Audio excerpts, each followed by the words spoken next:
Alright guys, welcome to the Connorland 2014 APUSH review for period 1. I apologize for the format of this being a little bit different than what you've had before, but I'm experiencing some technological difficulties and this is the best I can do with the time that I have to do it. So just bear with me, use this as the basis for your studying, but it's not obviously going to be everything, and get prepared for your exam. Alright guys, as you probably already figured out, this class is driven by the curriculum framework and the key concepts. And as we talked about, the key concepts, remember, are nothing more than kind of your big themes of what you're going to learn within that framework, within that part of the framework. So obviously we're going to start with key concept 1.1, which is going to deal with natives in North America before the arrival of the Europeans. And a couple of things we'll be looking at are how they interacted with their environment, in other words, what they did to work with what they had, and then how did they interact with each other. So as we go through this key concept, the first thing we've got to figure out is in what ways did native settlers develop different and complex societies by adapting to and transforming their environments. Look guys, all that means is how did they use what was around them to make their society successful and be able to live. And that deals a lot with agriculture. The answer to that, as you can see, is natives cultivated maize and used a combination of foraging and hunting. And when we're talking about maize cultivation and farming, we're really talking about the Pueblo for this time period.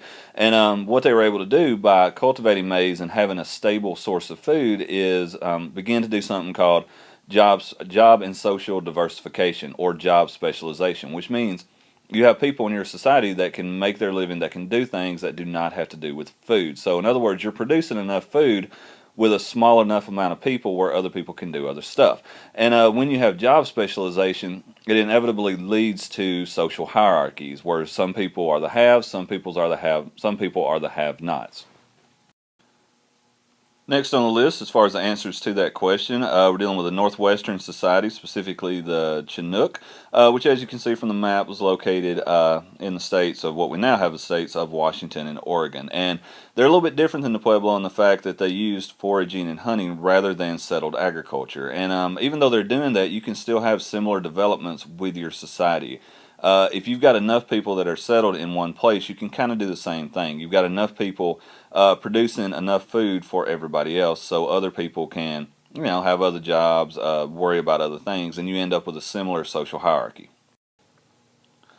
Another way in which native societies and settlers developed different complex societies was by becoming a mobile kind of civilization. And a lot of these were located in the Great Plains. And the reason they had to do that is because there's not a lot of resources to help you survive in the Great Plains. So you had to rely on animals. Okay, you had to keep your civilization, your society, in a little bit of smaller units. So you had to have smaller tribes. And you also had to rely on those animals, particularly the buffalo, which is something we'll talk about a little bit on down the line. But you had to rely on these animals for your everyday survival. Last under this question is the fact that some native societies developed a mixed agricultural and hunter-gatherer economy. In other words, they did both of the things that we just talked about. And most of these societies were located in the northeastern United States. And two examples you need to know are the Iroquois and Algonquian. So we roll from key concept 1.1 to 1.2. See, this is not too bad, not taking too long. But key concept 1.2 specifically deals with the Columbian exchange, the products and the crops and the animals that were transferred back and forth, and more importantly, the interactions and effects that happened because of it. So the first question we got to deal with under this key concept is what were the demographic and social changes that occurred on both sides of the Atlantic because of the Columbian exchange? In other words, what changed the game when European explorers came over and started doing what they did? Well, first of all, the first answer to it is there were a lot of deadly epidemics, and particularly smallpox, which is what we handled in class. We talked about the devastating effects of it, how it wiped out upwards of 80 to 90% of the native population and made it a lot easier for Spain to come in and take this place over due to this population loss. Next thing we've got to look at are the different social levels that occur once Spain comes over here and begins exploring and conquering and settling into different places in the Americas. And what we end up with are several different levels on the social hierarchy of the colonies in New Spain. As you can see from this chart here at the top, you have the Peninsulares, who were the people in the Americas that had actually been born in Spain. Next on the list are the Creoles, who were the descendants of Peninsulares. They were completely 100% European, just not born in Europe. Going on down the line, you got mestizos, which were a mix of Europeans and Indians, or natives. Mulattoes, who were a mix of Europeans and African. and then Native Americans and African slaves on down the line. And you need to think about how these different levels affected the opportunities and the privileges that these people had. In other words, someone at the top who was a peninsulari enjoyed a much wider range of opportunities than somebody who was mixed between Europeans and Indians. And even though I don't have it on here, it would be a good idea to be aware of the different social makeups due to the mixing of the races when it comes to French and British colonies as well. As far as the French go, we talked about the Métis class, which was the mix of French settlers and Native Americans. And then with the British, we talked about how there wasn't really a lot of intermixing, and what resulted from that was a pretty rigid social hierarchy based on race in those colonies. Next on our list of social and demographic changes because of the Columbian Exchange, we'll deal with slavery for a second. The Spanish and Portuguese about this time began to go to West Africa and buy slaves to work on sugar plantations. And they had to do that for a couple of reasons. Number one, before slavery even hits what we now know as the United States, it's really starting to get going in the European colonies down in the Caribbean. And this is all, once again, due to the sugar plantations. And that happens because, one, there weren't enough natives able to work on sugar plantations, and the ones that did normally died out pretty quickly. And also, sugar is a very labor-intensive process, which means that you've got to have a lot of people and you've got to do it quickly to be able to produce this product, which was very lucrative for European nations. So, next on the list is the new crops and livestock that were exchanged because of the Columbian Exchange. As far as the crops go, I don't have any on here, but you can refer to the picture on the slide dealing with key concept 1.2. But I'm more focused here on the animals. And the two animals you need to be aware of are horses and cows. And the effects of that are that it completely changed native lifestyle, particularly in the Great Plains once it gets there. And it makes them more mobile. It makes their economies or their ability to grow food more diverse and things like that. So diversity and mobility are the two things you need to associate with these two animals.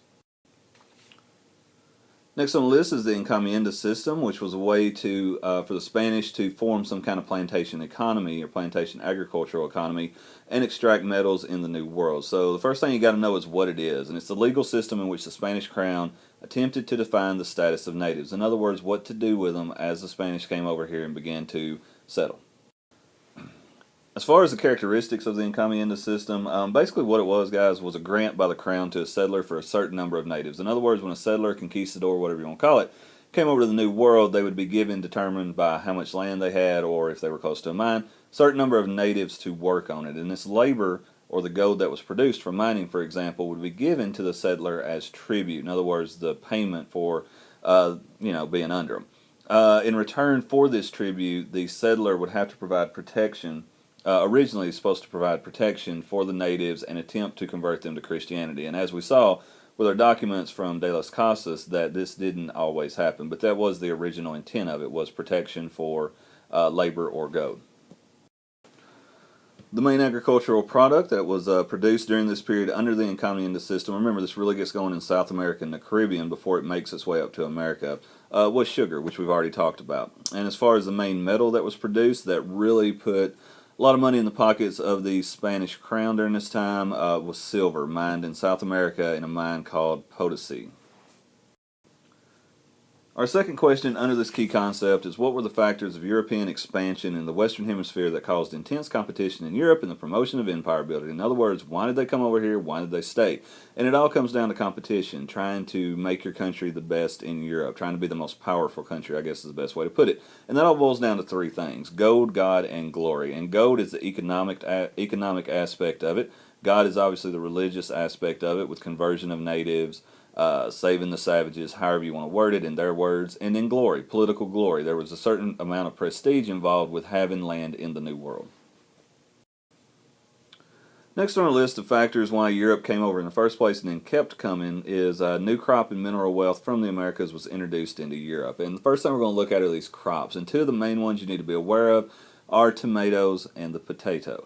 And the effect of that is that for the first time in a while, the lower levels of the social hierarchy in Europe had a staple crop. In other words, they had a steady food supply. And what that led to was population growth overall in Europe during this period.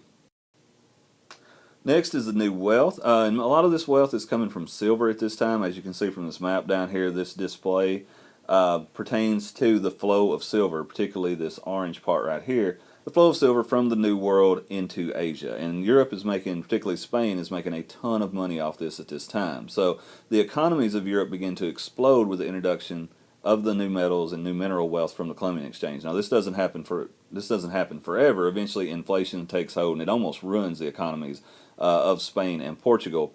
But the bottom line on it is, once this money starts flowing in, as you all know, money equals power. And because these countries were becoming more economically viable, they were stronger as a result. Next on our list of factors are the improvements in technology and organized methods of conducting trade that helped drive all this exploration, conquest, settling, whatever you want to call it. And when it comes to technology, all of it during this time has to do with making it easier and safer and quicker to get from Europe to the New World. And the second is one of these things that really made it easy. And all it is a way to help navigate while you're on a boat. It helps you find your direction to the New World. As far as business goes, there was something created during this time called the Joint Stock Company, which is basically like the corporations that we have now.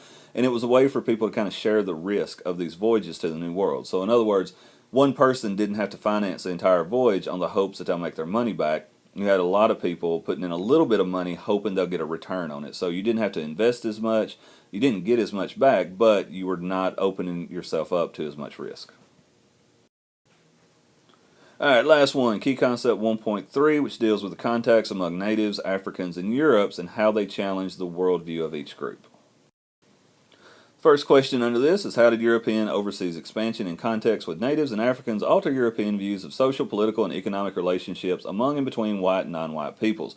Yes, I know these are overly complex sentences. You need to be able to break them down. And all this is telling you is, how did Europe's view of people other than themselves change because of their expansion and contact with natives? The first thing we deal with is, it brought up a debate in Europe about how natives should be treated and how civilized these were. And this all boils down to the debate that we talked about in class between Sepulveda and De Las Casas. I'm not going to rehash it here, but you're going to need to be aware of the sides that both of these men took. Next is, because of these contacts, a lot of Europeans developed a belief in white superiority when it came to dealing with Africans and natives, and their rationales or reasons for this are twofold. Number one, they felt that these guys were uncivilized, and that was for a couple reasons. Number one was the perceived lack of technology that was in the Americas when Europeans came over, and that kind of deals with guns and shipbuilding, navigation, and things like that. Now, not to say that these natives were uncivilized, because they had a wide array of technology. It was just on a different level. And also the fact that these natives obviously were not Christian, and that was one of the motivating factors of exploration. And the fact that they didn't or weren't converted over as easily as they thought, they felt made the natives uncivilized as well. So there's supposed to be 2 more slides to this presentation, but for some reason it didn't convert over during the process. So we're going to have to go really, really old school on this, and I'll just read off the sheet and you fill in what you need to fill out. For question 2, it deals with, in what ways did native peoples and Africans in the Americas attempt to maintain their political and cultural autonomy as Europeans challenged? In other words, how did they try to keep some semblance of their political units and of their culture? And the first thing under it, under A, if you look on your sheet, is that European attempts to change American Indian beliefs led to resistance and conflict. And one way in which they did that, well, first of all, what was one way in which Europeans tried to change them? You need to know that it's the Spanish mission system, which was kind of where Christianity would diffuse from the New World. They would build a church, which is the mission, and then from there, priests and missionaries would go out and try to convert the natives. As far as what is one of the earliest examples of American Indian resistance, that is the Pueblo Revolt, and we'll handle that in class, or we, hopefully by the time you listen to this, have handled it in class. As far as why did they resist, well, it's pretty simple. There's a complete infringement and a domination of their culture, and as a person, you want to keep some semblance of yourself. Wrapping it up pretty quickly, as far as B goes, in spite of slavery, Africans adapted their culture and language to varying degrees, resulting in some cultural preservation and autonomy. In other words, how did Africans try to keep their culture? Well, number one is maroon communities, and that was just when Africans escaped and formed their own small communities in places that were very remote and very hard for white slave owners to find them. Some of the places, there's some in the Caribbean islands, also in the swamps of Florida. Number two, what is syncretism? That is a blending or mixing, and it's another way that they tried to maintain their culture, and it was by mixing their traditional African beliefs, particularly with religion, with Christianity. That way they could kind of, accommodate, I guess you could call it, Europeans in some ways while attempting to maintain their own culture. All right, guys, that's it for period one. I hope this wasn't too bad to listen to. Next time we'll have the full-on presentation like you're used to, but this is the basis of your study, remember, but you're going to need to know other stuff. So make sure you get the sheet filled out. It is due on exam day, and other than that, that's it.